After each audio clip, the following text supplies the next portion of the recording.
Ano ka mo? Gusto mo ulit akong maangkin? Kapag ba dumating ulit ang mga magulang mo at muli akong hamakin, handa mo na ba akong ipaglaban? O ipagtatabuyan mo ulit ako kagaya ng mga huling kataga na sinabi mo sa akin? Mariing tanong ni Lara. Ipaglalaban na kita, Lara. I learned my lesson. Pero ang ginawa ko hindi para pasakitin ka. Mahal kita. Kaya ako nagawa yun. Mahal? Nasaan doon ang pagmamahal, Francis?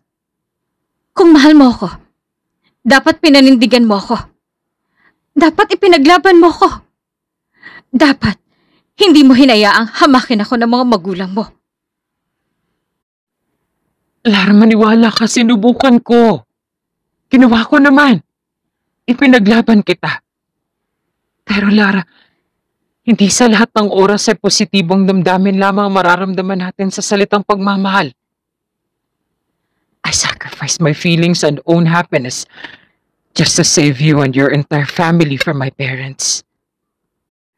Walang oras na hindi kita naisip, Lara. Ikaw lang ang babae na minahal ko ng ganito. Please, let's fix things. I want to make it up with you.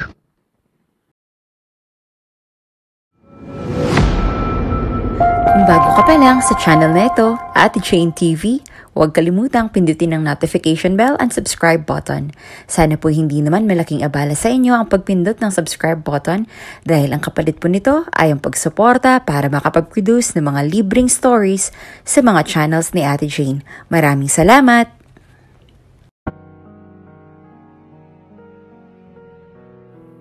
Lara, we need you in our company. What do you want me to do for you to take this offer? Nagmamakaawa ang mayamang CEO ng isang pabrika na si Francis sa dating nobya na si Lara, na nagtatrabaho bilang isang tendera ng mga gulay at prutas sa palengke. Wala kang dapat gawin para tanggapin ko yung offer mo. Dahil unang-una, hindi ako interesado sa kumpanya mo. Lalong-lalo na sa trabahong inaalok mo. Kaya umalis ka na. Hindi mapigilan ni Lara na ibuhos ang kanyang buong galit sa nobyong si Francis. Dating magkasintahan sina Francis at Lara nang halos tumagal din ng ilang buwan. Nagkakilala sila sa isang event kung saan ay umextra bilang isang waitress si Lara. Sa umaga ay tendera sa palengke at sa gabi naman ay ume-extra siya sa full-time na trabaho ng kaibigang si Jenny sa mga events na nangangailangan ng food server sa mga ingrandeng pagtitipon. Hindi na nakapagkolehiyo si Lara dahil sa kakapusan sa pinansyal na pangangailangan at kawalan ng sapat na kinikita. Hanap buhay na ng kanyang ina at ama ang magtinda sa palengke ng mga inaangkat na mga gulay at prutas galing Divisoria. Madaling araw pa lamang ay pumupulas na sila upang pumunta sa bagsakan at makiagaw ng mga bagsak na presyo ng mga gulay at prutas. Ngunit dahil sa malaking agwat ng pamumuhay at pagkakaiba sa buhay na kinagisnan, naghiwalay sila dahil sa matinding pagtutol ng mga magulang ni Francis sa relasyon nila. He had no choice but to give up on Lara, kahit pa na mahal pa niya ang dalaga. This party's so damn boring. Dismayadong sambit ni Francis sa sarili habang inaaliw ang sarili sa mga alak na nasa kanyang harapan upang mapalipas ang oras sa party ng mga mayayaman na naroroon. Na para sa kanya ay boring ang ganoong pagtitipon. Kahit saan magpunta ang kanyang mga magulang ay otomatikong kabuntun siya dahil sa mga susunod na henerasyon ng legasiya ng kanyang mga magulang ay sa kanya na isasalin at siya nang magpapatakbo ng ilang mga malalaking negosyo sa buong bansa na ilang dekada nang namamayagpag sa industriya. Marami nang nakikilala at nakasamang babae si Francis, ngunit ito ay sapilitan lamang dahil maging sa kanyang mapapangasawa ay sina Sir Ramon at Madam Fatima ang nagdedesisyon para rito. Sa makatuwid ay nakaplano na ang lahat ng kanyang kapalaran mula pa nang maipanganak siya. Kailangang nasa linya rin ng mga mayayaman at negosyo ang babaeng mapapangasawa niya.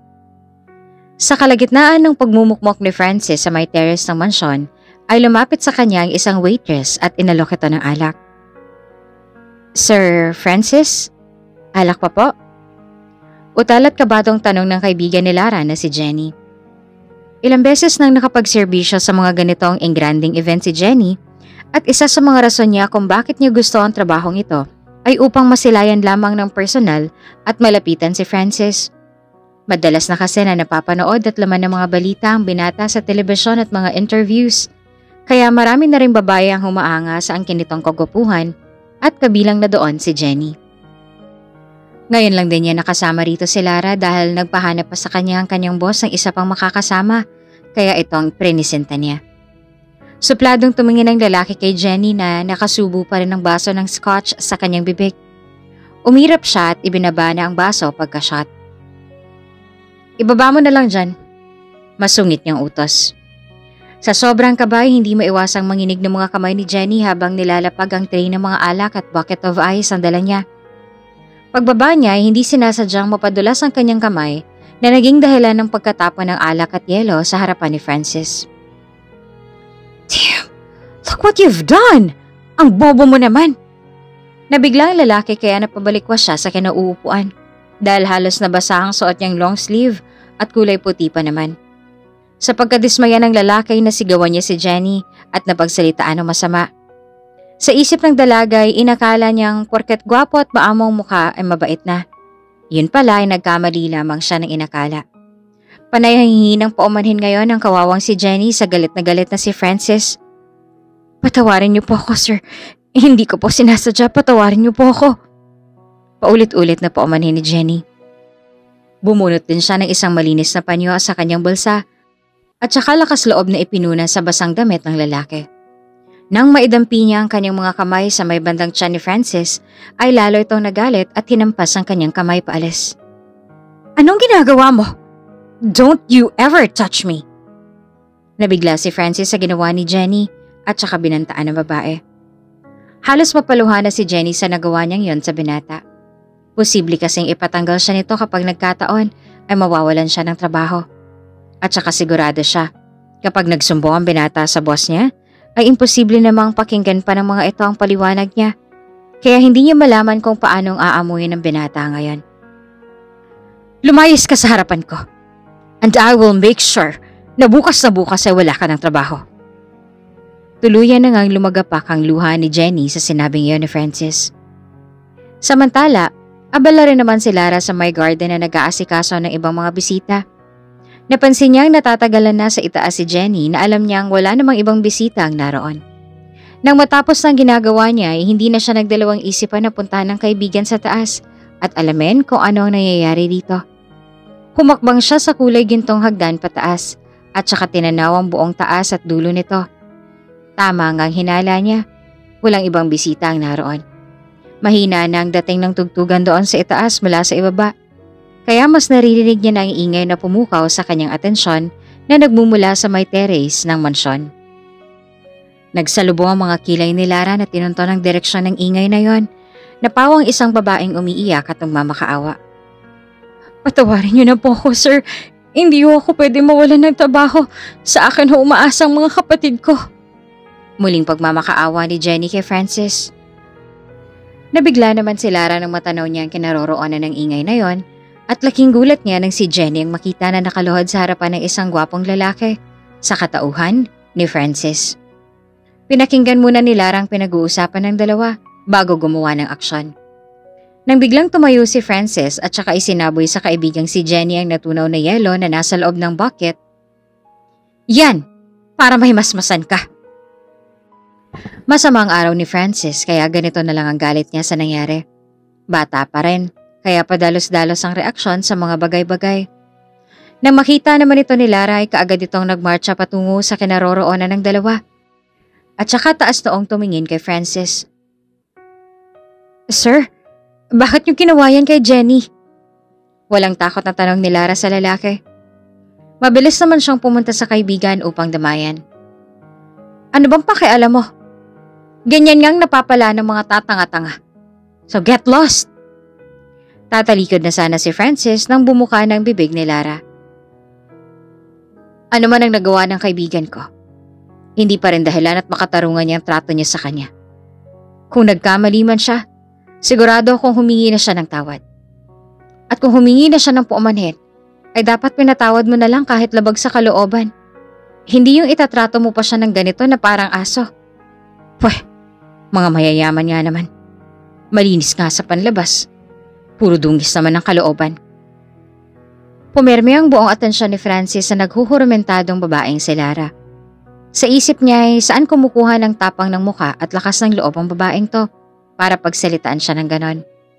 Hindi lubos maisip ni Francis na may gagawa nito sa kanya. At tanging si Lara lamang ang nakagawa nito sa kanya. Anong karapatan mo sabihin sa akin yan?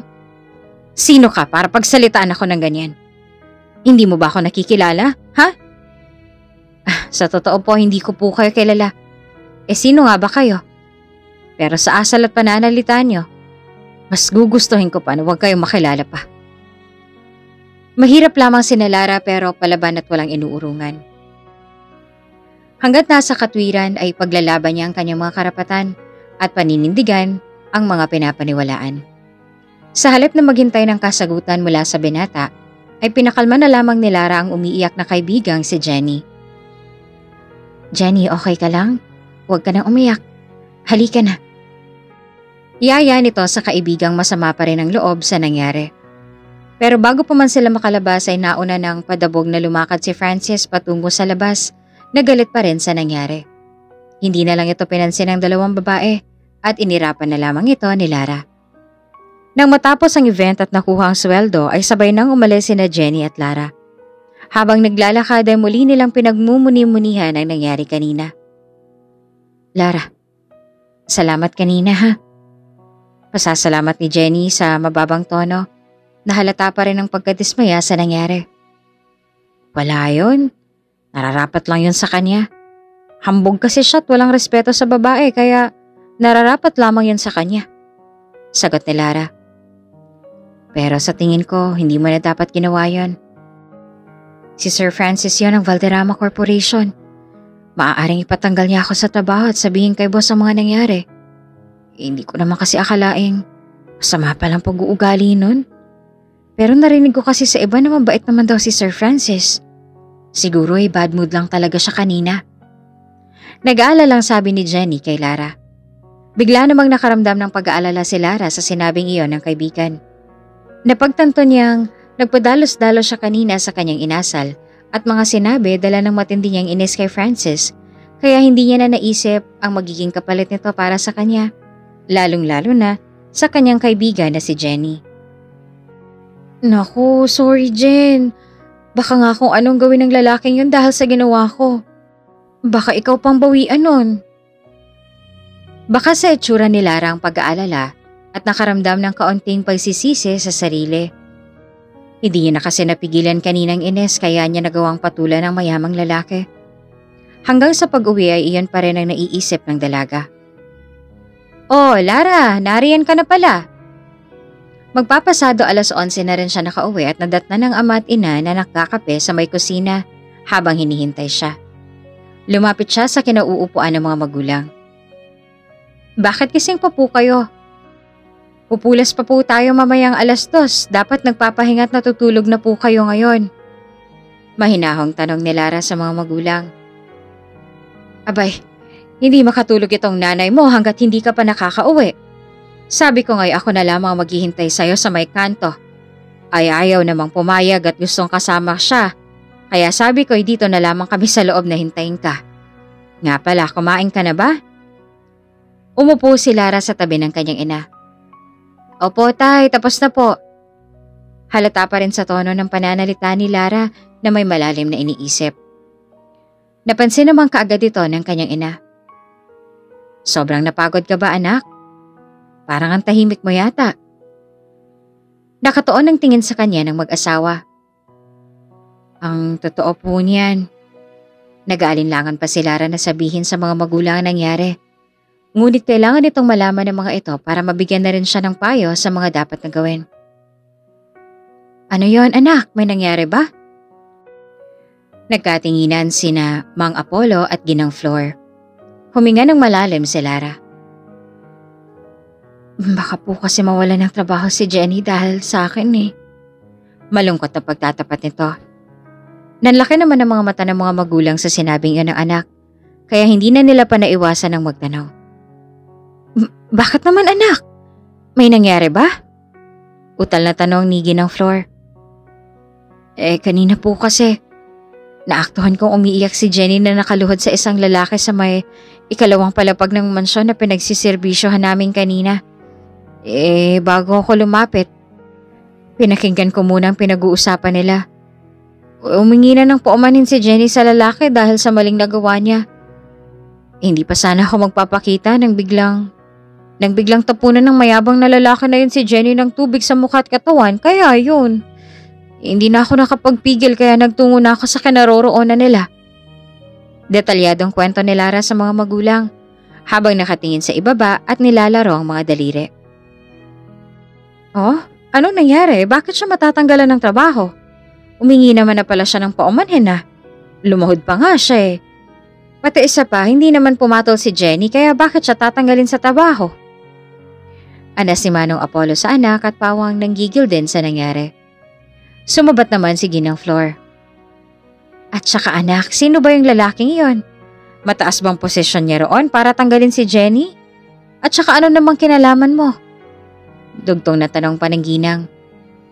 Muling huminga ng malalim si Lara at saka umangat ng tingin sa mga magulang. Nay, tay, wala nga pong ginawa si Jenny. Pero ako po'y meron. Sabay na napasigaw ang mag-asawa na hindi alintana ang lalim ng gabi. Ano? Anong ginawa mo? Tanong ng dalawa. Napakamot naman sa ulo si Lara at saka sinagot ang tanong ng mga magulang.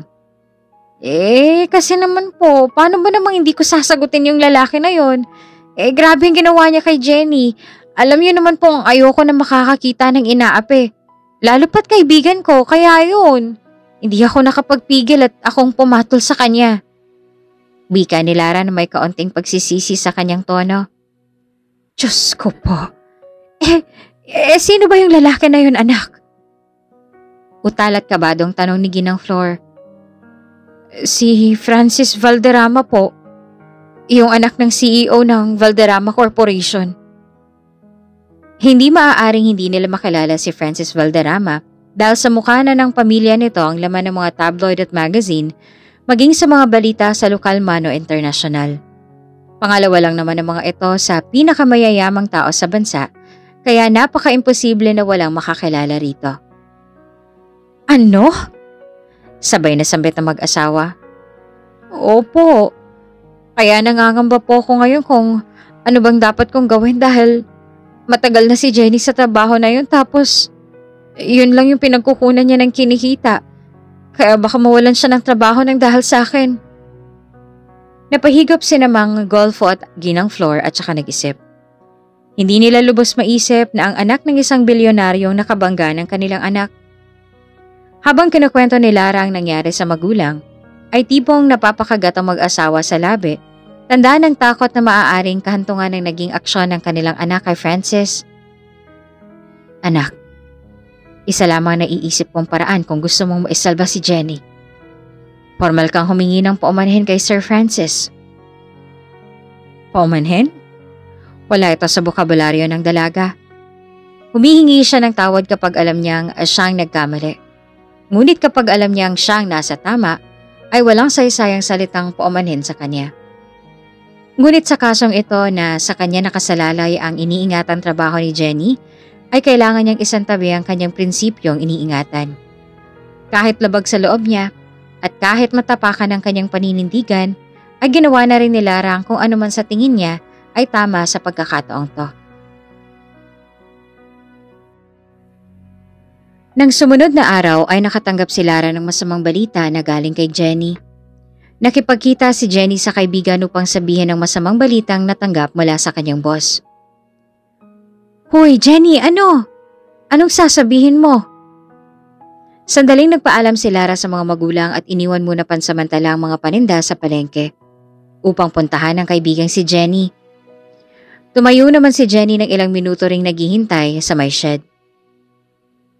Lara, wala na akong trabaho. Lumagapak ang luha ng dalaga nang sabihin niya mga salitang yon kay Lara. Ha? Parang ang bilis naman. Hindi naman tama yon. Ilang taon ka na nagtatrabaho sa boss mo at maganda naman ang serbisyo mo. Bakit hindi nila i-considera yon? Lara, nakapagdesisyon na ang boss ko. At isa pa, si Sir Francis mismo ang nagreklamo kay Boss Ora mismo kaya tinanggal na ako kahit pa sabihin nating matagal na ako sa kanya. Bigla namang lumungkot ang mukha ni Lara sa nalaman. Lalo siyang nakonsensya sa nagawa niya. Lalong umusbong ang kagustuhan niyang gawin kung ano ang dapat niyang gawin na sinabi ng kanyang mga magulang. Patawarin mo ako, Jenny. Kasalanan ko kaya kanila tinanggal. Hayaan mo. Gagawa ko ng paraan. Alam ko kung gaano mong kamahal ang trabaho mo. At hindi ko hahayaan na mawala lamang yun ang dahil lamang sa akin. Gagawa ko ng paraan. Itatama ako ang nagawa kong kamalian. Ayos lang ako, Lara. Huwag mo na akong alalahanin. Maghahanap na lamang ako ng iba pa. Marami pa naman dyan. Okay na ako. Huwag ka na mag-alala pa. Hindi sapat kay Lara ang pagpapakumbabang iyon ng kaibigang si Jenny. Hindi man aminin ng kaibigan sa kanyang sarili, pero daman ni Lara na sobra itong nalulungkot sa naging desisyon ng kanyang boss na tanggalin ito sa trabaho. Bumalik siya sa palengke pero hindi pa rin makapakali kung saan hahagilapin si Francis Valderrama. Hindi naman niya kasi ito basta-bastang mahahagilap dahil sa pribadong tao ang mga ito na napapaligiran lagi ng mga bodyguards. Naisip niyang posibleng ipatawag ulit siya ng catering services na dating pinagtatrabahuhan ni Jenny kapag nangangailangan muli ng mga tao ang boss nito. Ilang araw din ang lumipas na hinintay ni Lara na ipatawag muli siya ng mga prestiyosong event na kinabibilangan ng mga mayayamang negosyante. Kahit kasi sa anong event ay naroon palagi ang mga Valderrama, kaya matyaga siyang naghintay sa pagtawag ng dating employer ni Jenny. Hello? Bungad ng secretary ng catering services. Madali namang sinagot ni Lara ang kausap. Yes, ma'am? We need one more on call for tomorrow's event at Valderrama's residence. Are you free, Miss Lara? Nabuhayan ng loob si Lara sa mga oras na ito at sa isip niya ay talagang pagkakataon nang lumalapit sa kanya. Wala nang pinalampas pang oras si Lara at kaagad nang sinagot ang tanong na iyon ng sekretarya. Opo, libre po ako bukas. Pupunta po ako. Maaga pa lamang ay nakapustura na si Lara dahil kailangan nilang mas maaga ngayon para sa maagang pagsiset up ng pagdadausan ng event. Malawak ang garden ng mansyon ng mga Valderrama kumpara sa dating pinagserbisyohan ni Lara. Aminado si Lara ngayon na kinakabahan siyang makaharap muli si Francis dahil sa nangyari noong huli nilang pagtatagpo. Ngunit kailangan niya itong gawin. Alang-alang sa kanyang kaibigan na si Jenny.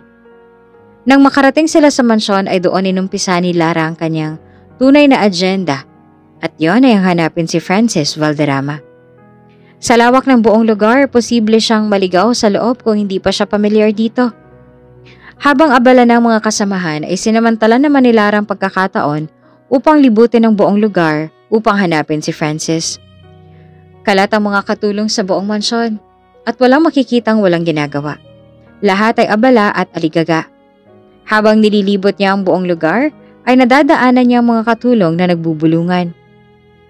Kawawa naman si Sir Francis, ano? Halata namang ayaw pa niyang maikasal.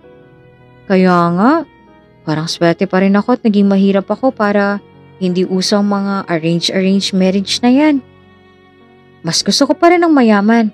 Lalo pa kung sa isang Sir Francis Valderrama i-arrange ang kasal ko. Sa mga bulungang yon ay tila nakakuha ng ideya si Lara. Marahil ay mainit nga lamang ang ulo ng binata nung huli silang magkita na na-trigger lamang dahil sa pagpatol niya rito. Nilampasan na lamang niya mga katulong na yon, bagkos ay itinoon na lamang muli ang atensyon sa paghahanap sa binata. Hanggang sa makarating na siya sa ikalawang palapag. Sa dami ng kwarto rito ay talagang maluluha at malilito siya kung alin ba rito ang silid ng binata. Isa pa ay wala talaga siyang ideya kung alin dito at kung malaman man niya ay dapat ba siyang pumasok o hindi. Samantala abala naman si Francis sa panonood sa kanyang cellphone ng CCTV ng buong mansyon. Minsan kapag wala siyang magawa ay CCTV ang napagdidiskitahan niya. Habang pinapanood ito, ay tumawag sa kanyang atensyon ng isang pamilyar na muka at sigurado siyang hindi nila ito tauhan. Mas lalo lang siyang kinutuban nang umakyat pa ito sa may ikalawang palapag. Nang i-zoom out niya, ay doon niya napagtantong ito rin yung babaeng sinigawan siya noon sa nakaraang event. Nanliit ang mga mata ng lalaki at saka nagtaka kung anong ginagawa ng babaeng ito doon sa itaas ng mansyon. Sa kabilang banday, napahinto na si Lara na tila namimili na sa mga silid na iyon kung alin ang papasukan. Hanggang sa mapabalikwas siya nang may biglang humila sa kanya papasok ng silid na nasa kanyang likuran. Hindi na siya nakasigaw dahil mariing nakatakip ang mauugat ng mga kamay ng isang lalaki sa kanyang bibig. Pagkapasok nila sa kwarto ay inilak na ng lalaki ang pintuan at saka isinandal ng babae sa may pader. Laking gulat pa ni Lara na makita at mamukhaan ng lalaki. Si Francis Valderrama. Siya ang nasa harapan niya ngayon. Habang magkalapit ang kanilang mga katawan, napatitig siya sa mga ito na tila nanghihipnotismo. Nung una silang magkita, hindi ito napansin ni Lara dahil sa galit. Ngunit ngayon ay napagtanto niyang gwapo nga pala talaga ang binata. Nakasuot ng puting t-shirt ang lalaki at nakaitim na pajama. Nakapantulog pa ito at halatang kakabangon lamang dahil gulo pa ang buhok nito at namumungay pa ang mga mata. Ilang sandali rin silang nakatitig sa isa't isa. Pilit nagpupumigla si Lara, ngunit sadyang malakas ang lalaki. "What are you doing here? Sinusundan mo ba ako?" Matalim na tanong ng lalaki. Nang mapansing hindi komportable si Lara ay inalis na rin niya ang kanyang kamay na nakatakip sa bibig nito.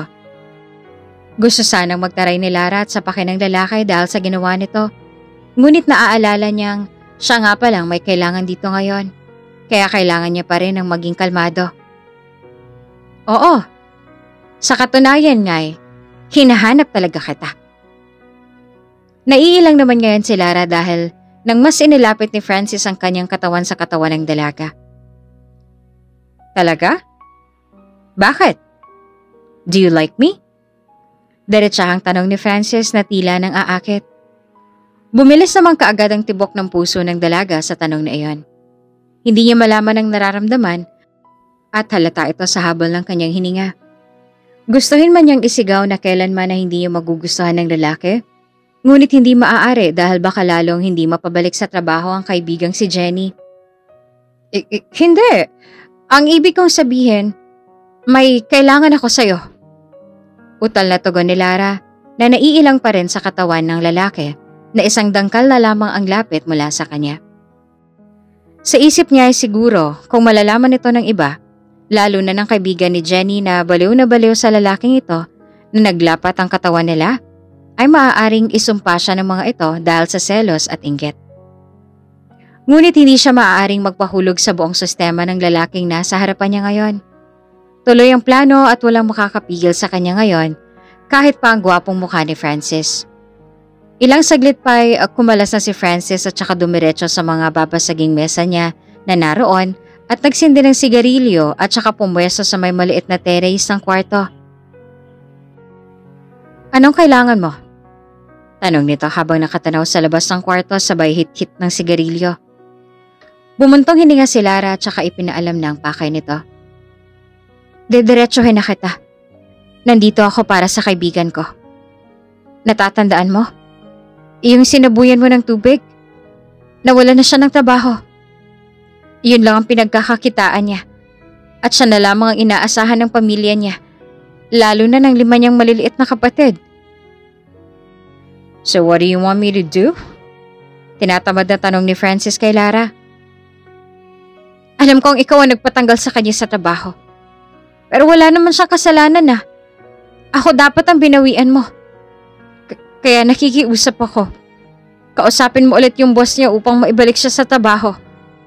Humarap na nakangisi si Francis sa dalaga. "Inuutusan mo ba ako? Sinabi ko lang naman ang nagawa sa akin ng tauhan niya. At hindi ko inutos sa tanggalin niyang kaibigan mo. Kaya kung yon ang naging desisyon niya, wala na akong alam at magagawa doon. Pero ikaw ang may kakayanan para maibalik siya. Alam ko namang dahil sa akin kaya lalo siyang napasama. Kaya ngayon handa akong humingi ng tawad sa iyo. Paumanhin sa nagawa ko. Hindi dapat kita sinagawa no, hinamak. Dapat na nahimik na lamang ako at nagpakumbaba. Patawarin mo po ako, Sir Francis." Upang mas mapatawad ay nilakasan na ni Lara ang loob at tuluyan na ngang lumuhod sa harapan ng lalaki. Nanlaki naman ng mga mata ni Francis sa ginawang ito ni Lara. Patawarin niyo po ako. Gagawin ko ang lahat mapabalik lamang muli sa trabaho ang kaibigan ko. Nakayuko at nakaluhod na nagmamakaawa si Lara sa harapan ni Francis.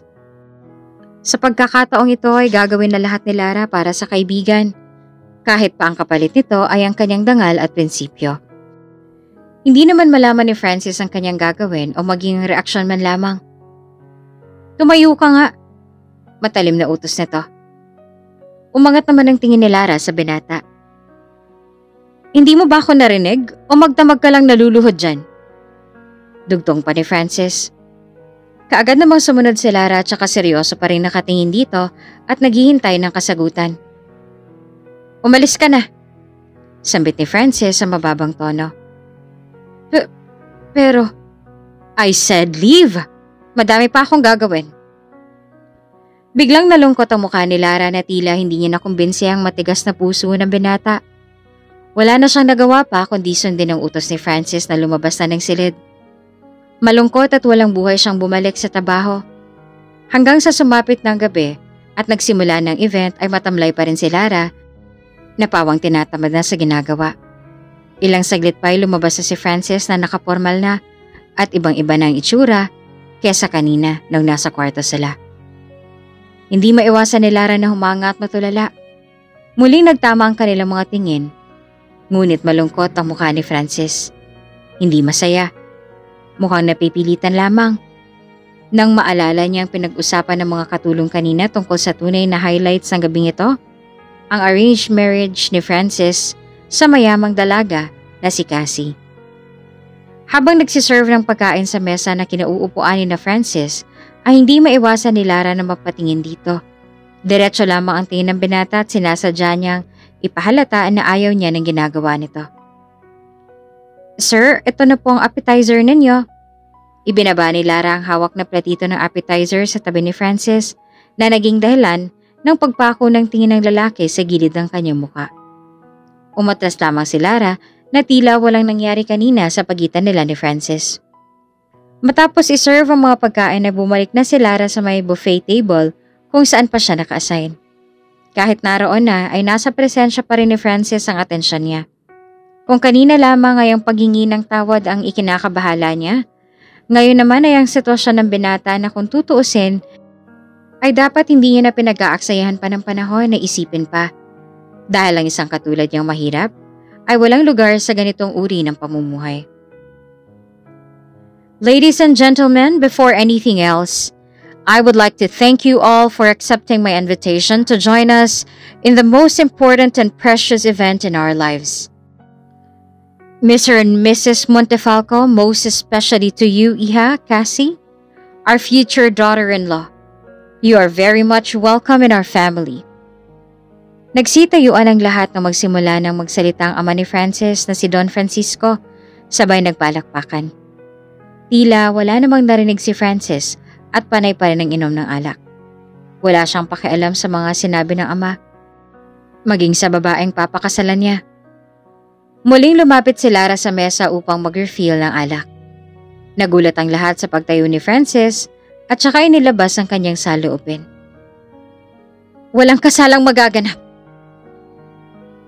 Nanlaki naman ang mga mata ni Lara at muntik nang mapatapon ang laman ng bote ng wine sa sinabi ni Francis. Maging ang mga naroon ay nagulat din sa marking.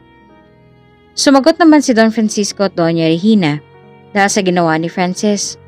Isa itong malaking kahihiyan para sa kanilang pamilya, kaya kailangan niyang gawa nito ng paraan. Francis, anong pinagsasasabi mo? Stop spitting nonsense.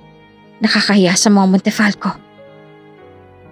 Mariin at aligagang sambit ng Ginoo sa anak na si Francis. Samantala ay nagkaroon naman ng maluwag na ngiti ang dalagang si Cassie sa kanyang mga labi. Dahil maging siya ay tutol din sa kasalanan na ito. May iba rin siyang nobyo at tinutulan rin nito ng mga magulang. Dahil mahirap rin ang lalaki kaya ngayon ay malaking pasasalamat niya sa ginawang ito ni Francis. Naglakas loob na rin si Cassie na tumayo at sigundahan ang sinasabi ng binata. I also agree. Matapang niyang sambit. Tumingin naman ang mga magulang sa kanya. Cassie, anong ginagawa mo? Utal na tanong ng kanyang ina. Mom, Dad, I'm so sorry. Pero mukhang pareho kami ni Francis na tutol sa kasalang ito. I have my own life. At sawa na akong diktahan niya ang bawat gagawin ko, maging kung sino ang iibigin ng puso ko. Samandaling tumingin si Cassie kay Francis. Thank you. Huling sambit ni Cassie, sabay tumakbo na, papalayo ng lugar. Samantala, ay lulubog na sa kahihiyan ng bawat partido dahil sa mga walang tigil na kislapan ng mga flashes ng kamera ng media na siguradong headline na sila bukas dahil sa mga eksenang ito. Sa bilis sa pangyayari ay tila naupo sa mga taong nandun kabilang ang kanilang mga magulang dahil sa istorbong ginawa ng dalawa. Simula ng gabing yon ay pakiramdam ni Francis na malaya na siya. Malaya sa kahigpitan ng mga magulang. 20 anyos pa lamang din kasi kaya wala pa sa pagiging stable ang pag-iisip. Maging sa ularat ni Lara ay hindi pa rin mawala ang nangyari ng gabing yon. Naging headline ito sa mga news and tabloids kaya paniguradong masakit ngayon ang ulo ng kanilang mga magulang. Para sa kanya ay sinunod lamang nila ang sinabi ng kanilang puso at nakaramdam ito ng kaunting paghanga sa dalawa. Sa kabilang banda naman, ilang linggo na rin ang nakalilipas mula ng pangyayaring yon. Hindi na bumalik pa si Lara sa ganoong racket. Bagkus ay nag-focus na lamang sa pagtitinda ng mga gulay at prutas sa palengke. Habang nag-ayos ng paninda ay huminto sa kanyang harapan si Jenny na nakasuot ng dating uniforme sa catering services. Hi Lara! Nakangiting bungad ni Jenny kay Lara. Pinasadahan naman ito ng tingin ng dalaga sa nagtataka sa suot ni Jenny. Jenny, magtatrabaho ka na ulit? Nagtatakang tanong ni Lara. Oo, pinabalik na ako ni boss. At alam ko dahil yun sa'yo. Hindi ko alam kung anong ginawa mo pero nagpapasalamat ako sa'yo, Lara. Dahil sa'yo, may trabaho na ulit ako. Walang hanggan ang pasasalamat ni Jenny sa kaibigan at ganun din si Lara. Wala ring mapagsidna lang tuwa at galak niya para kay Jenny. Sa isip ni Lara, marahil ay nahabag sa kanya si Francis noong nagmakaawa at lumuhod ito sa kanyang harapan. Kaya siguro'y kinuusap na nito ang boss ni Jenny upang pabalikin ito sa trabaho. Ngayong naayos na ang gusot na kinabibilangan niya, ay nagkaroon na muli ng katahimikan ng kanyang buhay at payapa na lamang na nagtitinda sa palengke. Medyo matumal ngayon ang mga mamimili dahil sa pagtaas ng presyo ng mga gulay at prutas na inaangkat nila. Kapag mataas ang kuha nila ay mataas din dapat nila ibenta sa palengke para may tubuin pa rin kahit nakakaunti. Ngunit tila umaaray na ang mga consumer sa taas ng presyo ng bilihin kaya hindi maiwasang mabulukan sila ng mga gulay at prutas at karamihan dito ay ang mga mansanas at iba pang mga juicy fruits and vegetables. Isang linggo rin ganito ang sitwasyon ng kanilang hanap buhay. Matumal. Hanggang sa isang araw ay may isang matikas at matangkad na lalaki na nakasuot ng formal na damit ang lumapit sa kanya. Si Lara lamang ang tao sa pwesto dahil pinagpahinga na muna niya ang mga magulang dahil puyat at pagod na rin ang mga ito. Miss, magkano lahat ng paninda mo? Diretsang tanong ng misteryosong lalaki kay Lara. Walang ideya si Lara kung sino ang lalaking ito at hindi pamilyar sa kanyang mukha na ngayon lamang niya nakita. Nanlaki naman at napabalikwas siya sa tanong na iyon. Lahat po ba ito? Utal nitong tanong. Oo, tagon ng lalaki. Hindi malaman ni Lara kung paanong sasagutin. Kaubusan na rin ng oras kung titimbangin pa niya ito isa-isa kaya nagbitiw na lamang siya ng presyo. 20,000 po. 20,000. Bibili ho ba kayo, sir? Bumunot ang lalaki sa bulsa ng kanyang tuxedo ng isang sobre tsaka inaabot ito sa dalaga. Nang buksan niya ito at makita ang laman, ay nagtaka siya dahil labis ito sa 20,000 na binigay niyang presyo. Sir, labis-labis ho ito. Ibabalik ko ho ang labis. Huwag na, ayos na yan. Ipapakuha ko na lamang sa mga tao ko rito ang mga paninda mo. Magsasalita pa sana si Lara nang biglang tumalikod na ang lalaki. Hahabulin pa sana niya pero dumating na ang maghahakot ng mga paninda. Pinagtitinginan naman siya ng mga kasamahang nagtitinda roon na may inggit at pagtataka dahil may pumakyaw ng paninda ng dalaga. Sino kaya yun? Ang galante naman nun, no? Sana araw-araw ganito para matuwa si nanay at tatay. Nakangiti niyang bulong sa sarili. Hanggang sa araw-araw halos ganito ang setup. May pumupuntang lalaki at pinapakyaw ang mga paninda niya. Paulit-ulit lamang ang ganitong senaryo at ilang beses na rin siyang nagtanong kung sino ito at saan dinadalang mga gulay at prutas, ngunit wala pa rin siyang nakukuha ang kasagutan mula sa lalaki. Isang araw ay si Lara na muli ang tumao sa pwesto. Maaga pa lamang ay naroon na siya upang mag-ayos muli ng mga sariwang gulay at prutas dahil araw-araw na itong bago at hindi na nabubulakan ng mga paninda. Habang nakatalikod siya, ay rinig niya ang bulungan ng mga naroroon na kapwa-tendera na tila may pinag-uusapan na kung ano dahil nagmimistula ng bubuyog ang usapan nila. Binaliwala na lamang niya ito at tinuloy na lamang ang kanyang ginagawa. Hanggang sa natigilan siya dahil sa isang pamilyar na boses na nagmula sa kanyang likuran. Miss, magkano lahat to? Iniwan ni Lara ang ginagawa at saka humarap sa lalaki nagsalita. Nanlaki ang kanyang mga mata sa nakita. Si Francis Valderrama. Siyang pinag-uusapan ng mga naroon na nagtataka na ang isang Francis Valderrama na anak ng CEO ay nandito sa marumi at pabahong palengke at nagtatanong kung magkano ang kanyang paninda. Hindi siya makapaniwala sa natutunghayan ngayon. Nagkaroon na rin siya ng ideya kung sino ang lalaking laging pumapakyaw ng kanyang mga paninda. Hindi malayong maging si Francis yon. Sir Francis, ano hong ginagawa niyo rito? Utal na tanong ng dalaga na namumulang mga pisngi sa hiya na nararamdaman dahil halos lahat ng mga mata na nandoon ay sa kanila lamang nakatingin. Napapalibutan din ang binata ng mga bodyguards nang mapatingin siya sa isang kasama nito. Ito rin yung lalaking laging pumapakyaw ng paninda niya.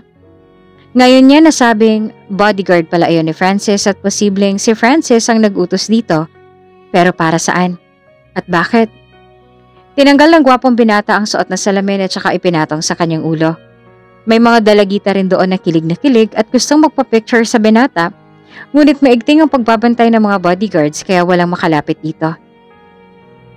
I will buy all of these. Diretsa niyang tanong.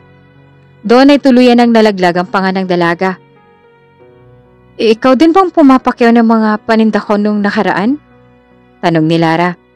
Binigyan naman siya ng isang nakakaakit at nakakalaglag panty ng ngiti ng mistisong binata. Yes, ako ang pumapakyaw ng mga paninda mo. At ngayon, ipapahakot ko na to ulit sa mga tao ko para makauwi ka na ulit ng maaga. Nagtaka si Lara sa ikinikilos ng binata at wala nang nagawa at nasabi na magsimula ng mga tao nito na ikargang mga paninda. Maraming katanungan ngayon si Lara kung bakit biglang bumait sa kanya ang dati lamang nakaaway niyang si Francis. Nang mga sumunod na araw ay madalas na makauwi ng mas maaga si Lara dahil sa araw-araw na pagpakyaw ni Francis ng mga paninda nito. Maging mga magulang niya ay hindi pa rin makapaniwala, ngunit pabor pa rin sa kanila dahil at least ay laging ubos ang kanilang paninda. Matapos magsarado ni Lara ng tindahan ay umalis na siya upang umuwi. Sa tabi ng daan habang nag-aabang ng jeep si Lara ay isang magarang kotse ang huminto sa kanyang harapan.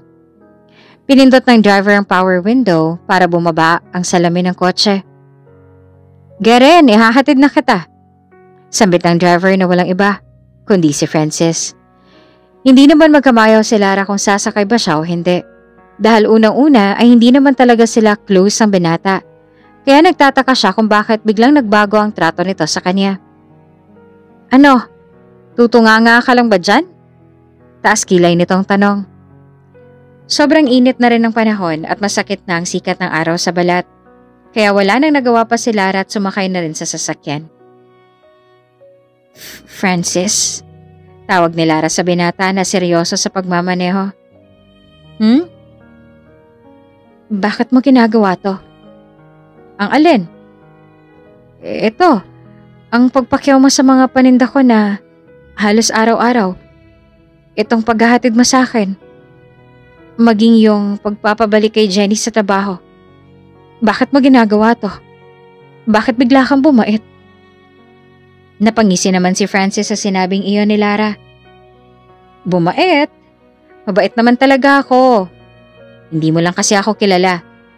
At isa pa mula nung suwagin kong parents ko noong last event, ay malaya ako na rin na nagagawang mga gusto ko. At kasama ako sa kalayaan mo? Taas kilay na tanong ni Lara. Yes. Bakit? May magagalit ba? Tanong ni Francis. Namula naman ang pisngi ng dalaga. Wala naman. Ilang minuto lang ang biyahe nang marating na nila ang bahay ni Lara. We're here. Anas ni Francis nang biglang nagtaka si Lara. Sandali. Sa pagkakaalala ko, hindi ko binigay sa yung address namin . Bakit mo alam to? Hindi na nag-alinlangan pa si Francis na ilapit ang kanyang mukha sa mukha ni Lara, kaya lalong namilog ang bilog ang mga mata ng dalaga. I'm a Valderrama, remember? Kahit saang lupalop ka na papumunta, matutunton pa rin kita. Mahina nitong sabi. Simula ng araw na iyon ay hatid sundo na siya ni Francis. Kapag siyang kasama nito ay nakakalimutan niyang mayaman at tituladong tao nga palang binata. Sobrang simple lamang kasi nito, ngunit kailangan nilang itago kung ano man ang meron sa kanila ngayon. Dahil sa kabaitan ng binata ay napasagot niya ang magandang dilag na si Lara. Inilihim nila ito sa lahat maging sa kanyang mga magulang. Sigurado kasing tututo lang mga ito kapag nalaman nila ang relasyon ng dalawa. Sino nga ba naman ang mag-aakala na ang isang anak ng bilyonaryong CEO na kilala sa buong bansa ay magiging sa labas man ay magkakagusto sa isang hamak lamang na tendera ng mga gulay at prutas sa palengke. Malimit dalhin ni Francis si Lara sa kanilang private resort sa Batangas. Natutong magpalusot si Lara sa mga magulang simula nang makaramdam siya ng pagmamahal sa binata. Ang ganda talaga rito, nakangiting sabi ni Lara. Siguro ang yaman niyo talaga, no? Kulang na lamang ibilhin niyo ang buong mundo. Dugtong pa niya. Lumapit naman sa kanya si Francis at saka niyakap ito mula sa likuran at ipinulupot ang kamay sa bewang ng nobya. Kung kaya nga lamang bilhin ng pera ang buong mundo isasama ko na pati ang mga bituin at planeta para ibigay sa'yo. Mahal na mahal kita, Lara. At sigurado ako sa nararamdaman ko. Sabay halik nito sa likod ng tenga ng dalaga. Paano kapag nalaman ng mga magulang mo? Sigurado akong hindi nila ako matatanggap. Walang lugar mga katulad naming dukha at mahirap sa malaparaiso niyong mundo. Baka maliitin lang nila ako tamakin. Malungkot nitong sabi. Hinaplas naman ng binata ang mukha ng nag-aalalang nobya. Kapag nangyari yon, akong kauna-unahang kakalaban sa kanila. I will not let anyone hurt nor touch you. Hanggat nandito ako ipaglalaban kita. I love you, Lara. Mahal na mahal kita. Walang pasubali niyang hinalikan ng dalaga sa kanyang mga labi. Tila mga bata pa at mapupusok sina Lara at Francis, kaya wala pang ideya sa maaaring patutunguhan ng kanilang ginagawa. Hindi na nakaibig pa si Lara bagkus ay sinuklian na lamang din ang halik na nananabik ng mga labi ng kanyang nobyo. Solo nila ang buong resort, kaya malaya nilang nagawa ang gusto nila hanggang sa tuluyan na nilang naangkin ang katawan ng isa't isa. Nagising na lamang sila na magkatabi pa rin nakahiga sa loob ng malawak na silidoon. Dapit hapon na rin at kailangan na nilang umalis. Nang makapag-ayos na ng sarili ay nagtungo na sila sa may pintuan. Ngunit bago pa lumabas ay muling niyakap ni Francis si Lara ng mahigpit at hinalikan ng dalaga sa noo. I love you, Lara. Lagi mong tatandaan yan. Kumislap naman ang mga mata ni Lara at saka binigyan nito ng isang maaliwalas na ngiti. Matapos noon ay sabay na silang lumabas ng kwarto pabalik ng Maynila. Laking gulat nila nang bumungad sa kanila sa may sala ang mga magulang ni Francis na sina Don Francisco at Doña Regina. Nagalit ang itsura at dismayado. Ano na naman ang nilalaro mo, Francis? Ha? Mariing tanong ni Don Francisco sa anak. Mas hinigpitan ni Francis ang pagkakahawak sa mga kamay ni Lara sa pagkakataong ito. Hindi sumagi sa isip niya na matutunton siya rito ng mga magulang dahil ang buong akala niya ay nasa out of town ng mga ito. Matapang silang bumaba ng hagdan ng magkahawak ang mga kamay patungo sa kinaroroonan ng mga magulang. Ramdam na ni Francis ang panginginig at panlalamig ng kamay ni Lara sa mga oras na ito. Tinitigan ni Doña Regina si Lara mula ulo hanggang paa. Anong pangalan mo, Iha? Taas kilay nitong tanong.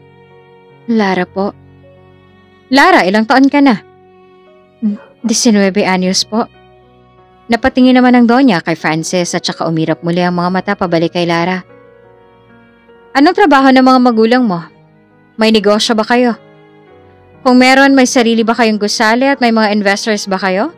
Saan ka nag-aaral? Sa mamahaling universidad ba? Sumabat naman si Francis. Mom, that's enough! Stop humiliating her by your stupid questions. Shut up! Gusto mo to, diba? Mas pinili mong sirain ang buhay mo at ipahiya kami kaysa maging tagapagmana ng Valderrama Corporation. At saka, why are you being so defensive? I'm just asking in the first place. Nanlilisik ang mga mata ni Doña Regina na tumingin muli kay Lara. Now, Iha, tell me what you've got para maging deserving ka na maging isang Valderrama.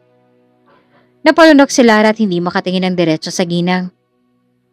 May negosyo po kami, saad niya. Oh, good to hear that. What kind of business? Maliit na pwesto po sa palengke ng mga gulay at prutas. Maliit na pwesto sa palengke? You mean public market? Doon sa mabaho at maduming lugar? Doon ba yon? Nandidiring tanong ng ginang. Baka sa mukha ni Francis ang sobrang pagkadismaya sa mag-asawa. Napatingin siya kay Lara na tila gustong humingi ng tawad. Halika na, Lara. Aalis na sana silang dalawa nang umimik naman ng kanyang ama. You don't like me when I'm angry, Francis. Alam mong kaya kong gawin. Mariing sabi ni Don Francisco na may pagbabanta. Bata ka pa, Francis. Marami ka pang ibang makikilala. Yung mas formal at may pinag-aralan. Ang habol lamang sa'yo ng mga ganyang babae ay yaman. Yaman para makaahon sila sa kahirapan. Kaya ikaw ang inuuto niyan. Hindi ho totoo yan, sigaw ni Lara. Tuluyan ang lumagpak ang kanyang mga luha dahil sa mga sinabi ng ginang. See? The way she answers with me? Halatang cheap at walang pinag-aralan. Kapag ipinagpatuloy niyo ang kalokohan niyong to, I'll make sure na buhay mo lang masisira, Lara. Buhay niyo ng pamilya mo. Wika ni Doña Regina. Lumapit naman si Don Francisco kay Francis at saka bumalong. If you continue, her entire family will suffer. Trust me, kaya ko magpatumba ng kabuhayan. Even human. Kaya wag mo kong hamunin, Francis. So choose. Naipit na si Francis sa isang sitwasyon na kailanman ay ayaw niyang mangyari. Ang humantong siya na kailangan niyang mamili at magsakripisyo. Galit na galit si Francis ngunit kilala niya ng ama.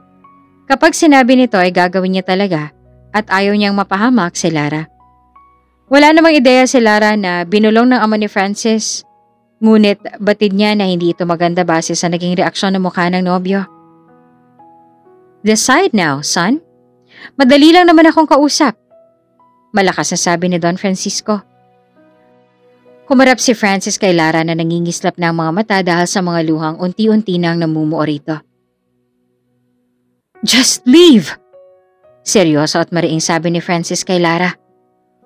Nagulantang naman ang dalaga sa sinabing iyon ng nobyo. Francis? Naguguluhang tanong ni Lara. Habang pigil-pigil naman ni Francis ang kanyang emosyon at kailangang magmukha pa ring malakas at matapang sa harap ng nobya. Ipapahatid na kita sa driver. Pagkatapos nun, huwag ka na magpapakita sa akin. Ito ang huling salitang iniwan ni Francis sa nobyang si Lara. Walang ideya si Lara kung anong binulong na iyon ni Don Francisco sa nobyo para magbagong pag-iisip ng binata. Gusto pa sanang magtanong at dumipensa ni Lara, ngunit nauna nang umalis si Francis kasunod ng mga magulang. Tanging pag-iyak na lamang ang naramdaman at nagawa niya. Nagmahal lamang siya. Sinunod lamang niya ang sinisigaw ng kanyang puso. Hindi niya lubos maisip na ganito pala magiging kapalit ng pagmamahal. Minahal niya si Francis ng sobra-sobra at alam niya sa sarili na ganon din naman ang nararamdaman sa kanya ng binata. Simula ng mga tagpong yon ay hindi na nagpakitang muli si Francis sa dalaga.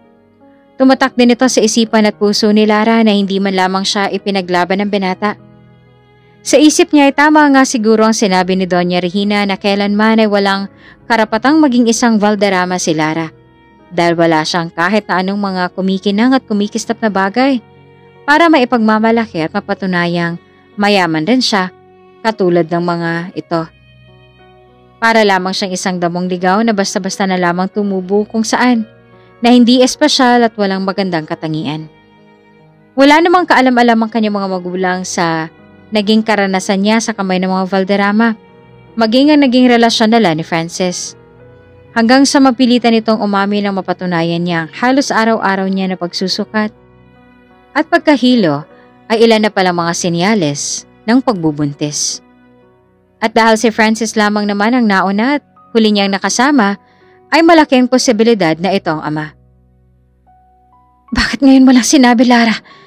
Kailan ka pa natutong maglihim sa amin? Pigil na pigil ni Mang Apollo ang kanyang galit at pagkadismaya sa anak na si Lara. Iyak lamang ng iyak si Lara, tila wala ng lakas pang idepensa ang sarili. Ni wala ng salita pa ang kaya nitong ibigkas. Wala na siyang kayang gawin sa pagkakataong ito kundi ang umiyak ng umiyak.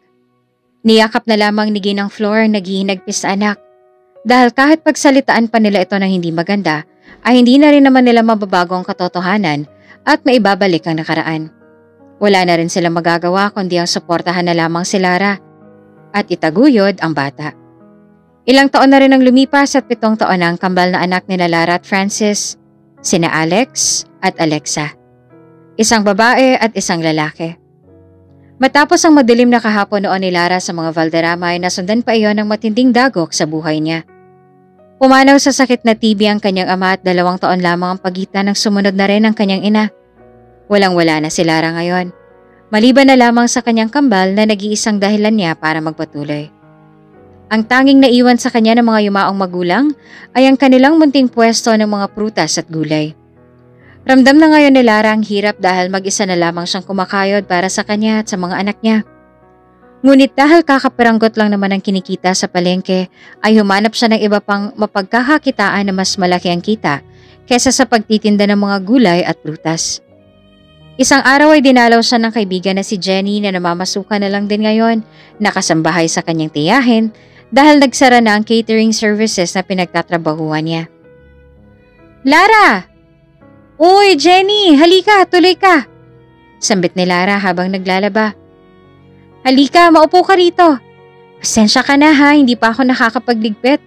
Kakauwi ko lang kasi galing palengke. Tapos hinatid ko naman si Kambal sa eskwelahan.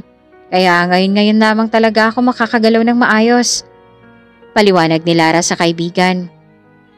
Ay, buhay nga naman. Nakangiting biro pa ni Jenny. Nga pala, kaya ako naparito para ibalita sa'yo na magbubukas na yung bagong pabrika sa may kabilang baryo.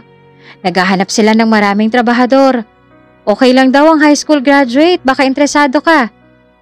Muling nabuhayan si Lara sa ibinalita ng kaibigan. Kahit noon pa man ay lagi na lamang talagang dumadating si Jenny sa oras na gipit na si Lara. Hulog siya ng langit para sa dalaga. Kaya malaki ang utang na loob at pasasalamat niya rito. Sige, gusto ko yan. Ikaw, mag-a-apply ka rin ba? Usisa ni Lara. Naku, gustuhin ko man na hindi na maaari. Papag-aralin kasi ako ng amo ko ng kolehiyo kaya tinanggap ko na. Sayang din kasi ang panahon at pagkakataon. Nakaramdam naman ng galak at kaunting lungkot si Lara. Galak dahil sa wakas ay unti-unti nang natutupad ang kanyang kaibigan ang kanyang mga pangarap. At malungkot dahil nakaramdam siya ng kaunting inggit sa sinabi ni Jenny. Ngunit sa ngayon ay mas kailangan ni Lara na pagkakitaan kaysa sa pansariling kagustuhan dahil wala na siyang ibang aasahan kung hindi ang kanyang sarili lamang. Buong loob na tinunton ni Lara ang kinaroroonan ng pabrika, dala-dala ang kanyang mga dokumento at malaking pag-asa na matanggap siya rito. Nang makarating siya ay kaagad siyang nagtanong sa gwardya at sinamahan naman ito ng mga aplikanteng nakapila roon. Mahaba ang pila at sa oras na ito na alas 9 ng umaga ay maaaring matapos ito ng alas 5 ng hapon o higit pa. Nagtiyaga lamang si Lara sa pila dahil tinatak niya sa kanyang isipan na kailangan niya ito para may stable na siyang pagkakakitaan para sa kanyang kambal. Habang naghihintay rin ay pinagawa niya ng sekretarya ng isang proposal patungkol sa pagpe-preserve ng mga prutas o gulay. Halata naman na ginanahan dito si Lara dahil ito ang strength niya dahil may experience na siya sa ganitong gawain. Kaya kampante siya sa kanyang mapipili. 4:00 na ng hapon at sa wakas ay 3 na lamang silang aplikante na natitira. Ngunit sa kasamaang palad, ay may iba pang appointments ang CEO. Kaya inutos na ng sekretarya sa gwardya na pauwiin na lamang ang mga natitira pang aplikante. Mga sir at ma'am, ipagpaumanhin ho ninyo pero may importanteng appointment pa po ang CEO. Pinapasabihan po kayo na pinapapatigil po muna ang application at maaari na po kayong umuwi. Saad ng gwardya. Tiniis ni Lara ang gutom at pagtsatsaga sa paghihintay para lamang maipresent ang kanyang proposal. Kaya napasigaw siya sa galit sa kanyang kinauupuan. Uuwi kami? Matapos po ng ilang oras sa aming paghihintay? Tapos pa uuwin lang kami? 3 na lang kami kuya oh. Hindi naman siguro tatagal ng 1 oras kung bibigyan din kami ng pagkakataon na ma-interview. Hindi naman po yata tama yan. Galit na sambit ni Lara. Ako naman po ay napag-utusan lamang. Siya ho't sasabihin ko yung reklamo ninyo sa CEO. Babalik ho agad ako. Bumalik sa loob ng office ang gwardya. Nang lumabas ay kasama niya na ang sekretarya ng CEO. As per CEO po ay pagbibigyan na daw po kayo. Pero kailangan niya muna po makita ang proposal na isinulat ninyo. Kumalma naman si Lara nang marinig yon kaya ipinasa niya na sa sekretarya ang isang kopya ng kanyang ginawang proposal. Samantala, isa-isang kinilates ng CEO ang mga proposal na binigay sa kanya. Mula nang maghiwalay sina Lara at Francis, ay dito niya natinoon ang kanyang atensyon sa pagnenegosyo. Hiniling niya ito sa ama na mag-focus na ito sa ganitong gawain at huwag na lamang ipakasal sa iba. Wala rin dati ang pabrikang to sa mga negosyo ng mga Valderrama dahil binili lamang niya ito upang i-renovate at palaguin. Matagal nang nasa isip ni Francis kung paanong ipe-preserve ang mga pabulok na gulay at prutas, kaya gano'n na lamang kung pakyawin niya ang mga tinda noon ni Lara upang pag-eksperimentohan ng mga tinda ng dalaga ay malapit nang mabulok yung mga ito. Sa dinami-dami ng naging aplikante, ay iyong kay Lara talagang nagustuhan niya.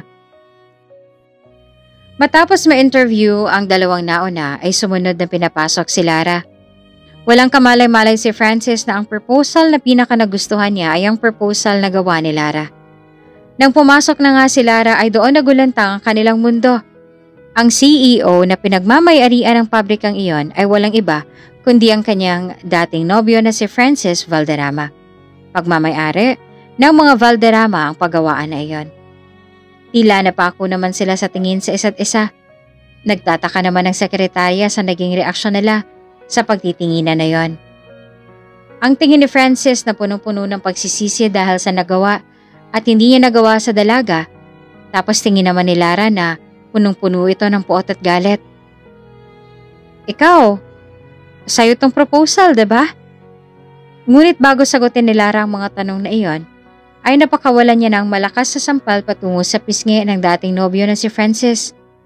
Ikinagulat naman ito ng sekretarya, ngunit si Francis ay tila hindi rin makapaniwala at hindi malamang naramdaman ang malakas na sampal na iyon mula sa palad ni Lara. Kulang pa yan!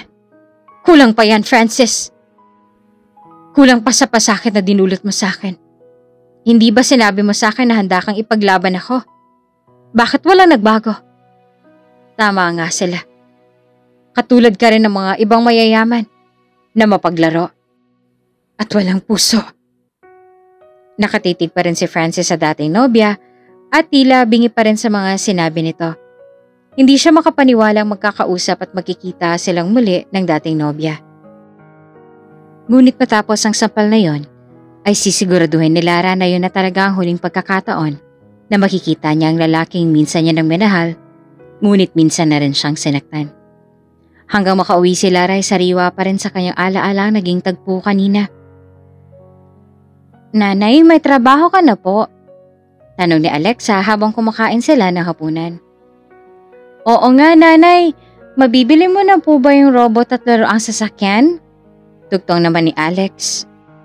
Ngunit pawang nakalutang sa alapaap ang ina ng kambal na matalim pa ring nakatingin sa kawalan.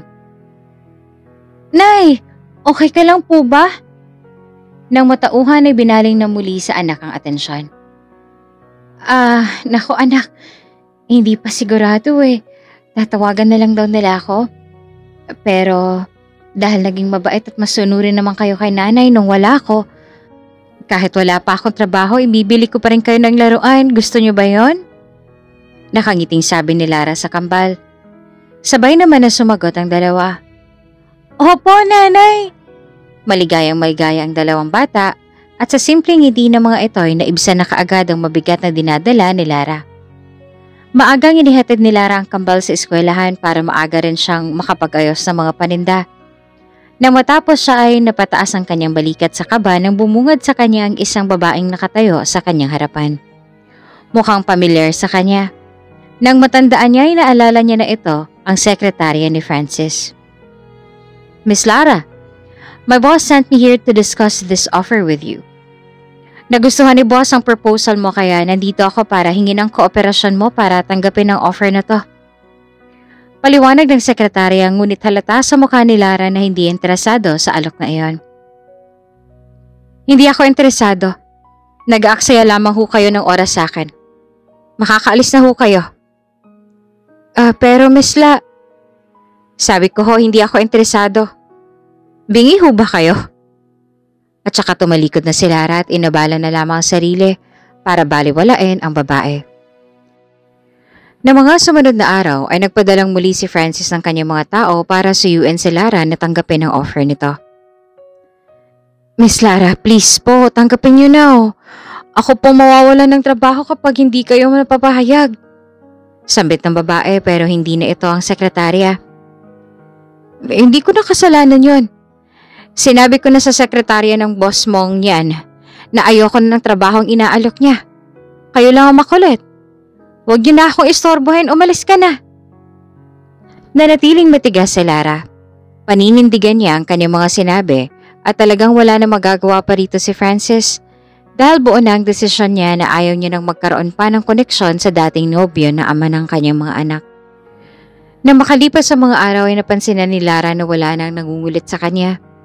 Tila sumuko na at pabor naman ito sa kanya para makapamuhay na muli siya ng maayos. Lara! Tawag ng isang lalaki mula sa kanyang likuran. Nakatalikod pa lamang siya ay alam niya na kung sino ang lalaking yon. Si Francis. Lara, please. I'm begging you. We need you in our company. Please take this professionally. I'm here as a boss of our CEO and not your ex-boyfriend. And I'm begging you as a very talented applicant and... Pwede ba tama na? Tuluyan na humarap si Lara sa binata. Tama na, Francis oh. Nakapagdesisyon na ako. Kaya tanggapin mo na lang, okay? At saka wala namang espesyal doon sa proposal ko. Simpleng cider vinegar lang yon. Kayang gawin ang lahat. Kaya mo rin yung gawin kaya humanap ka lamang ng iba. Dahil kailanman ay hindi na ako magiging interesado sa'yo o dyan sa offer mo. Okay, that's okay for me, Lara. But I want you to know. Bukas pa rin yung offer ko sa'yo. Kahit pa ulit-ulit mo natangkihan. You are the only one that fits in this role. Wala nang iba. If ever magbagong isip mo, alam mo kung saan mo ako pupuntahan, okay? I'm sorry for wasting your time. Aalis na ako. Mahinahong nagpaalam na at umalis si Francis. Hindi niya na sinalubong pa ang galit ng dalaga dahil alam naman niyang kahit mga tuwiran siya ay si Lara pa rin ang tama. Na makauwi si Lara ay napansin niya ang anak na si Alexa na balot ng kumot. Anak, okay ka lang ba? Nangangatal ka. Nang mahawakan niya sa noo ang bata ay doon niya na lamang mataas ang lagnat nito. Kaagad niya itong isinugod sa emergency dahil namumutla na ang bata. Ilang oras ding ineksamin ng mga doktor si Alexa nang may makita sila sa bata. Dok, kamusta po ang anak ko? Nag-aalalang tanong ni Lara. Ayos naman po siya. Mababa na po ang lagnat niya pero... Nang huminto ang doktor ay doon tila kinabahan si Lara. Tila may hindi ito magandang sasabihin. Pero ano, Dok? May nakita kaming spot sa puso ng bata. Kailangan siyang maoperahan. Doon ay tuluyan ang nanlumo si Lara. Sumilip siya sa may bintanang salamin kung saan tanaw ang anak at saka napahawak sa kanyang bibig. Muli siyang napalingon sa doktor. Dok, kapag ba naoperahan ng anak ko ay malaking posibilidad na gumaling siya? Tanong nito sa garalgal na tono. Yes, malaking porsyento na gumaling siya. Ngunit malaking halagang kakailanganin niyo para sa operasyon. Lalong nanlumo si Lara. Ni pambili nga ng laruan ay wala siya. Pampa-opera pa kaya magawa niya? Hirap na hirap ang kalooban ngayon ni Lara. Wala siyang ibang magawa kung hindi ang umiyak. Nung gabing yon ay nailabas na rin niya ang anak. Tinabihan niya ang kambal habang natutulog. Tinitigan niya ito at awang-awa sa mga bata dahil siya pang naging ina ng mga ito. Ni wala siyang magawa para sa mga anak. Hindi niya na alam ang kanyang gagawin. Kinaumagahan pagkahatid sa mga bata ay tila may nag-uudyok na kay Lara na tanggapin ang inalok ni Francis. Wala na siyang choice. Wala na rin naman siyang iba pang malalapitan. Kung magmamatigas at paiiralin pa ang pride ay baka hindi niya na mapapa-opera ang anak at baka lumala pa ito kaya tatanggapin niya ng offer ng dating nobyo. Kabado, ngunit buo ang loob na nagtungo si Lara sa pabrika kung saan siya nag-apply dati. Walang ideya si Francis na nagkaanak siya kay Lara, kaya wala siyang kamalay-malay sa pinagdadaanan ng mag-ina. Pinapasok na ng gwardiya si Lara sa loob at doon sa loob muna ito pinaupo. Ma, maupo muna kayo riyan, tatawagin ko lang ho ang sekretary ni boss. Tumango na lamang si Lara. Ilang minuto pa ay dumating ng sekretarya. Miss Lara, thank God you're here. Maligayang bungad ng sekretarya. Ngumit malamig pa rin ang mukha ni Lara. Hindi na po ako magpapaligoy-ligoy. Gusto ko makausap ang boss niya. Diretsang sambit nito sa babae. Hindi naman pinalampas pa ito ng sekretarya kaya sinamahan na nito sa office ang kanyang boss. Boss, Miss Lara is here. Halata naman sa itsura ni Francis ang pagkagulat sa presensya ni Lara. Lara, I'm happy to see you here. Please have a seat. Mitch, iwan mo muna kami. Sumunod naman kaagad ang sekretarya at umupo na si Lara. What made you decide to come here? Mahinaong tanong ni Francis. Hindi naman makatingin si Lara sa mga mata ng binata dahil natatakot ito na baka mahulog na naman ito sa taglay ng mahika ng dating nobyo. Kailangan ko to. May mga pagkakagastusan kasi ako. At saka bakit ba ako nagpapaliwanag sa'yo? Di ba ang mahalaga naman ay nandito na ako? Kailan ako magsisimula? Mataray na sagot ni Lara. Hindi naman mapigilan ni Francis ang mapangiti sa ikinilos ni Lara. Kahit papaano ay makakasama na rin niya ang dalaga at ito naman talaga ang intensyon na noong una pa lang. Nag-umpisa na silang pag-aralan na naging proposal ni Lara sa unang araw ng dalaga. Nakapwesto sila sa conference room kung saan naroon din ang iba pang mga heads and managers. So, Lara, can you explain your proposal? Tanong ni Francis. Tumikim muna ang dalaga at saka ipinaliwanag ang kanyang ginawa. Matapos magpaliwanag ay halata namang nagustuhan ito ng mga naroroon, lalong-lalo na ni Francis. Nang matapos ay bumalik na sa trabaho ang lahat. Lumabas na rin si Lara at nagtungo na sa mismong gawaan. Clara! Tawag pa ni Francis. Lumingon naman kaagad ang dalaga at saka dumingin dito. Magla-lunch na. Wika ni Francis. Nagsalubong naman ang kilay ni Lara. Ano naman kung magla-lunch na? May baon ako. Tatalikod na sana si Lara nang hawakan ni Francis ang braso nito. Wait! Bakit ba? Wala kasi akong lunch. Nawirduhan naman si Lara. Pwede naman siyang umorder na lang at sa isip niya sa yaman niya ay halos kayang-kaya niyang bumili ng isang buong fast food chain. Kaya anytime ay hindi siya magugutom. Wala kang lunch? Napahalukip-kip si Lara at saka matilim na tumangin kay Francis. Yes. Utal namang tumugon ang binata. Sa pagkakatanda ko, sinabi mo sa akin noon na kung kaya lamang bilhin ng pera ang buong mundo, maging ang Between at Planeta ay nabili mo na para sa akin. Ngayon, kanin at ulam na lang yung bibilhin mo. Imposibleng hindi mo pa mabili. Tigilan mo nga ako sa paawa style mo na yan. Hindi uubra. Matapang na tumalikod na si Lara.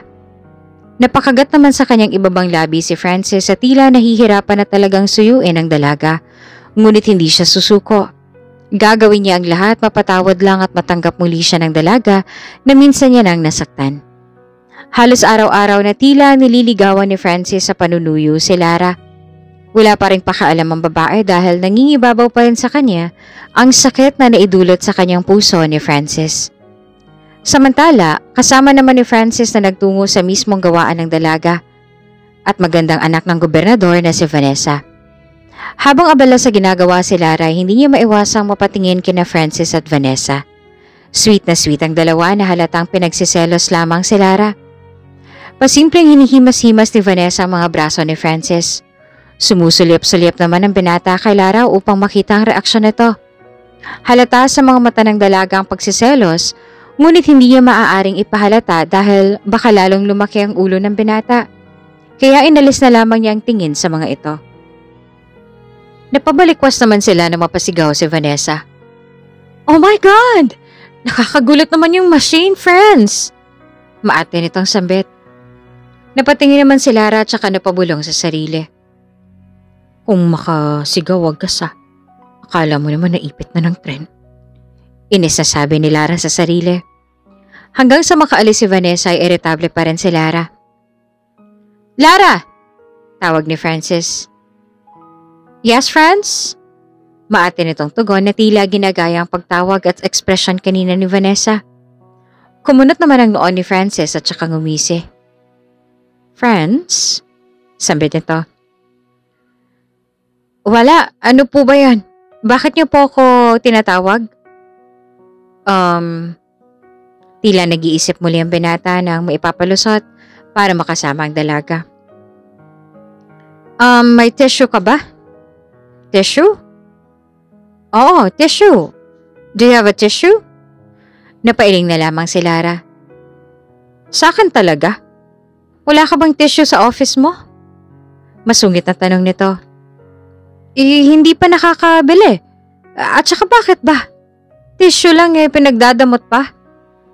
Ngumisi naman si Lara at saka lumapit sa binata. Buti nga tissue lang ang pinagdadamot ko Ikaw nga, paninindigan mo. Ipinagkait mo pa. Bumili ka ng sarili mong tissue, dyan ka na nga. Sa tuwing hihirit si Francis ng pabiro ay saka naman ito hihirita ng seryosong banat na Lara. Hindi napipikon si Francis dahil para sa kanya ay dapat lang na maramdaman yon ng dating nobya dahil nasaktan niya ito ng sobra.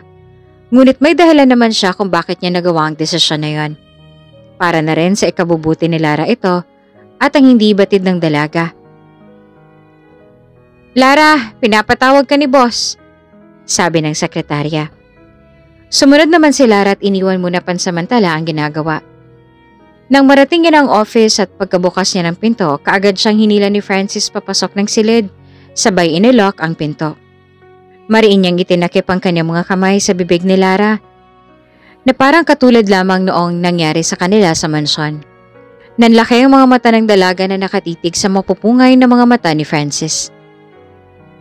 Lara, please be mine again. Mahina nitong sambit. Pinipigilan lamang ni Lara na pumatak ang kanyang mga luha. Pero sa puso niya ay durog na siya. Aminado siya na kahit gaano siya katapang at katatag, ay nanghihina pa rin siya sa tuwing nasa malapit ang presensya ni Francis. Dahil ilang beses man na paulit-ulit dayain ni Lara ang kanyang damdamin at itago ang tunay na nararamdaman, ay lilitaw pa rin ito kapag puso na mismo ang nag-utos sa isip na gawin ang tunay na tinitibok nito. Marahan namang inalis ni Francis ang kanyang kamay sa bibig ni Lara. Ano ka mo? Gusto mo ulit akong maangkin? Kapag ba dumating ulit ang mga magulang mo at muli akong hamakin, handa mo na ba akong ipaglaban? O ipagtatabuyan mo ulit ako kagaya ng huling kataga na sinabi mo sa akin? Mariing tanong ni Lara. Ipaglalaban na kita, Lara. I've learned my lesson. Pero ang ginawa ko hindi para pasakitan ka. Mahal kita kaya ako nagawa yun. Mahal? Nasaan doon ang pagmamahal, Francis? Kung mahal mo ko, dapat pinanindigan mo ko. Dapat pinaglaban mo ko. Dapat hindi mo ko hinayaang hamakin ako ng mga magulang mo. Maniwala ka, sinubukan ko, Lara. Ginawa ko naman na ipaglaban ka. Ipinaglaban kita. Pero Lara, hindi sa lahat ng oras ay positibong damdamin lamang ang mararamdaman natin sa salitang pagmamahal. Minsan may kaakibat din itong sakripisyo para sa taong mahal mo.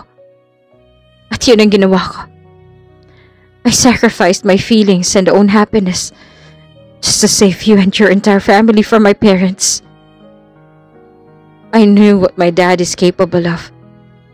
At kapag sinabi niya, gagawin niyang talaga. Kung ipinagpatuloy natin ang mga gusto natin noon, marahil ay may nangyari na sa'yong masama. At kung nangyari yun, kailanman ay hindi ko mapapatawad ang sarili kong magulang.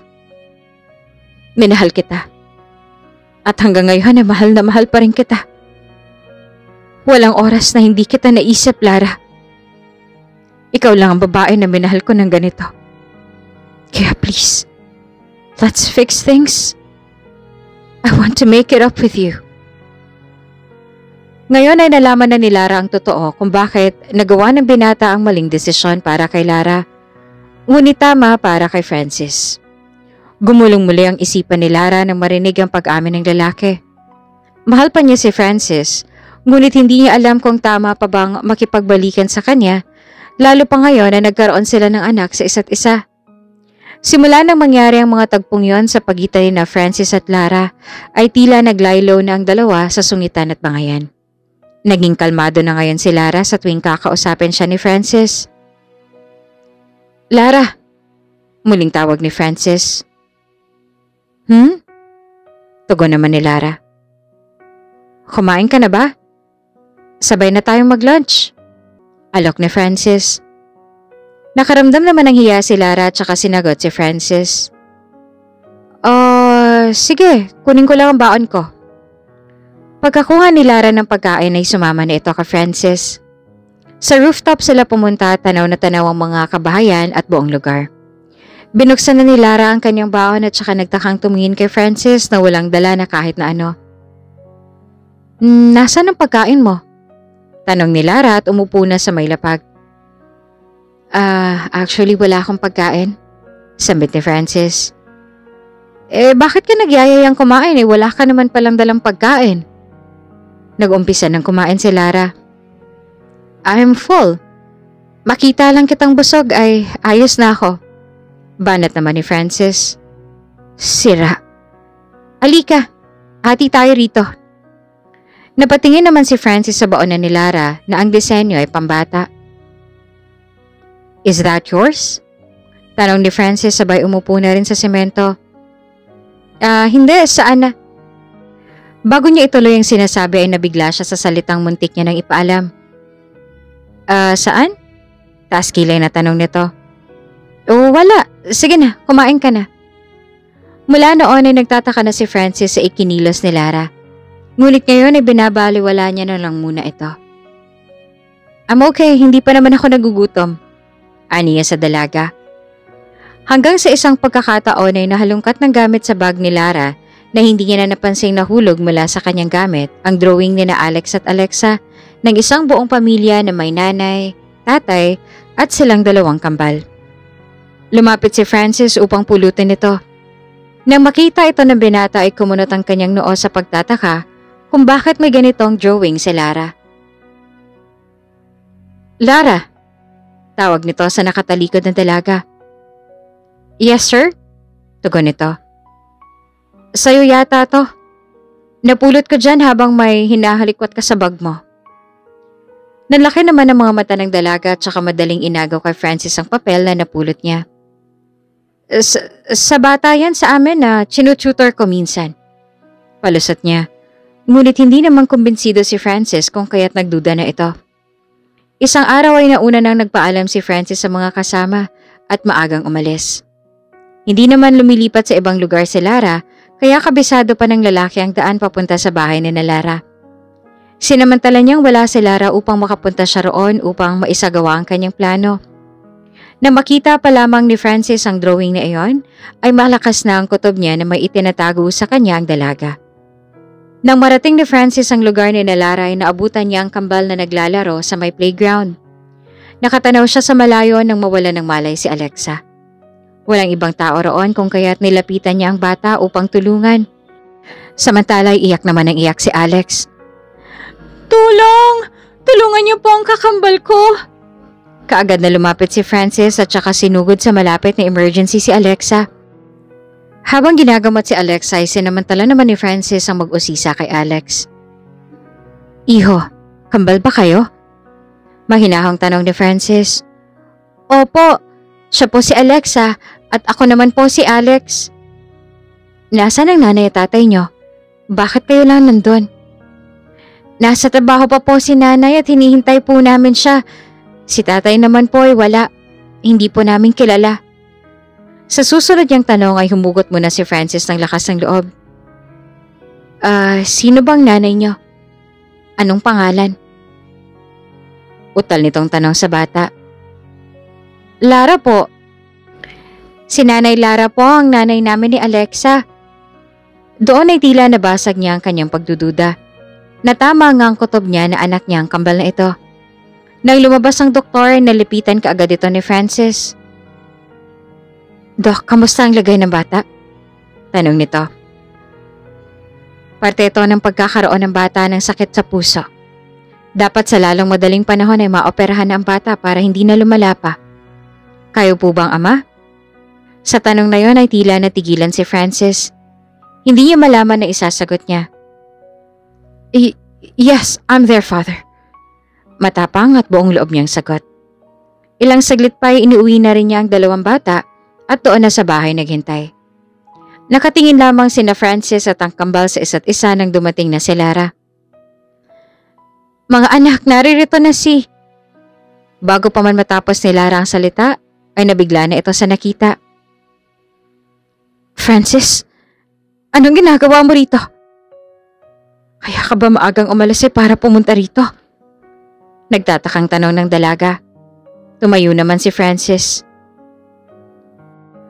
"Oo, at malakas ang kutob ko na may tinatago ka sa akin, Lara. Kaya umamin ka nga.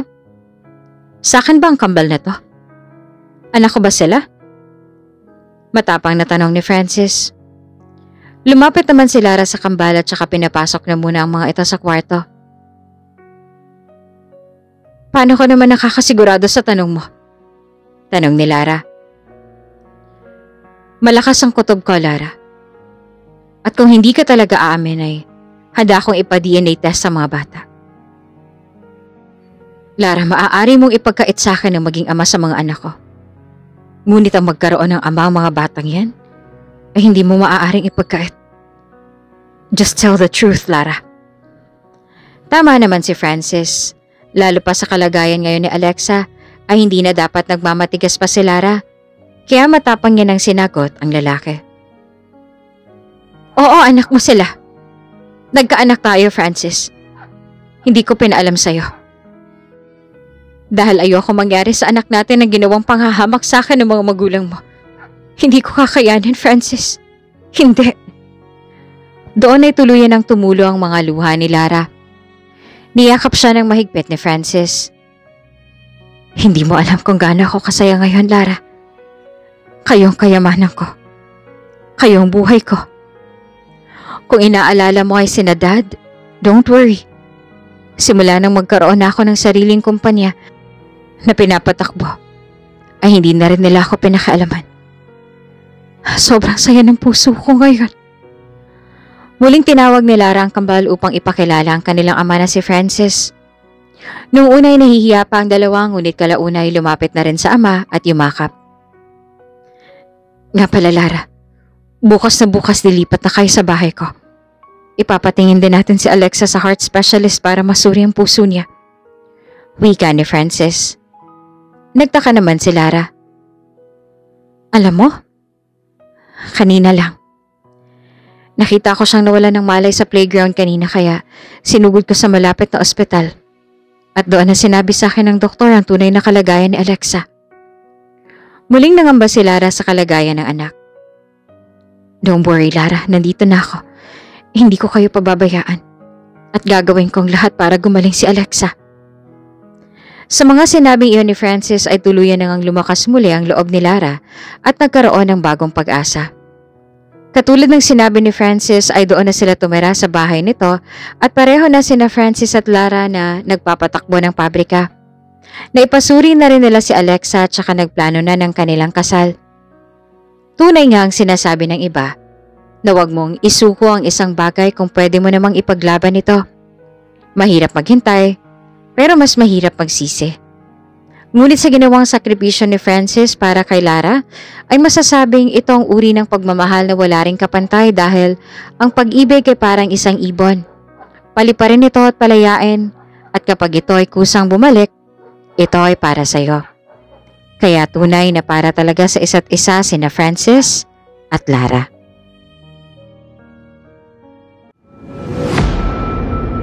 Kung bago ka pa lang sa channel na ito, Ate Jane TV, huwag kalimutang pindutin ang notification bell and subscribe button. Sana po hindi naman malaking abala sa inyo ang pagpindot ng subscribe button dahil ang kapalit po nito ay ang pagsuporta para makapag-produce ng mga libreng stories sa mga channels ni Ate Jane. Maraming salamat!